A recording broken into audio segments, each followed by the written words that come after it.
Well, it's a really tense day. We woke up in the morning with nothing having happened overnight. And I think the assumption when we went to sleep yesterday was that if there was going to be military action, it would happen in the evening, which is what happened with the 12-day Iran-Israel war a year ago and last June. But actually, this time was a little bit different because in the early hours of the morning, it seemed as though Israel had launched those attacks on Iran.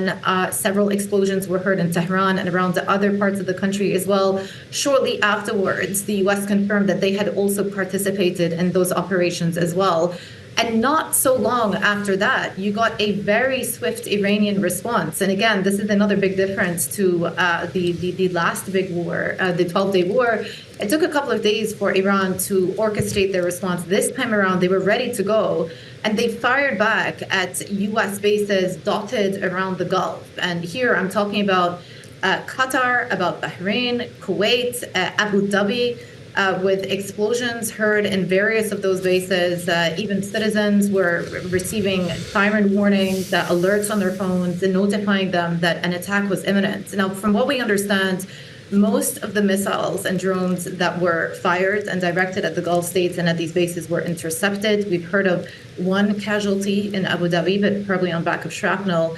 But I should say that the strikes are ongoing as we speak. We just heard of another strike being directed towards Doha and also at Iraq and some of the bases there in Iraq as well. So I think it's fair to say that this was never going to be a just U.S.-Iran war. There was always going to be the risk of a broader regional involvement, and we're very much in the middle of that right now with the attacks on Israel and the attacks on these various U.S. bases in the Gulf, too.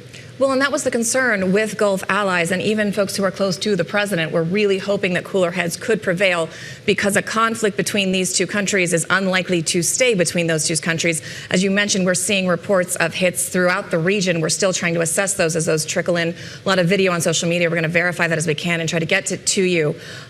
Ethan, I want to go to you because, like many people here this morning, my phone rang at about 1:30 a.m. with a source in Tel Aviv telling me they didn't know what was happening. Nothing had hit yet, but they were getting those red alerts on their phone. Take shelter. This is proactive. Something is imminent. Can you kind of walk us through your morning, what you heard and what you saw, and how this kind of unraveled on the ground? Certainly. So at that exact hour, we had sirens going off. I'm here in Tel Aviv. It was 8:30 our time.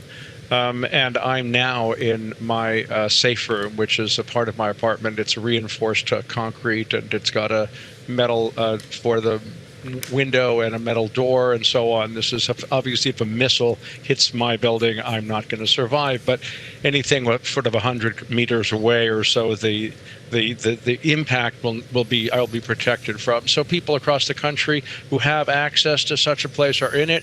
Many thousands of people are in sort of subway systems and underground parking areas and so on. There's been all day long sirens here at the north and the south. So far, according to Israeli officials, at least in the last hour that I've heard, there have only about 40 missiles that have landed here.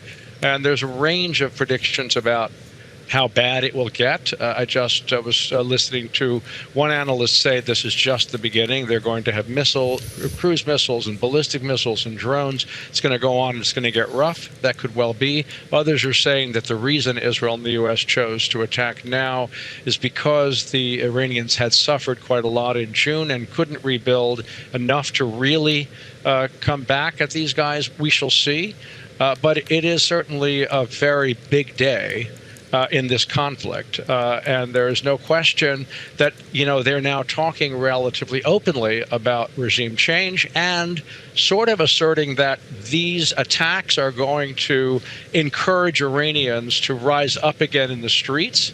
It's obviously a controversial notion. Typically, when foreign powers attack a country, people rally around the flag rather than against their own government. But the calculation here is that it might be otherwise this time.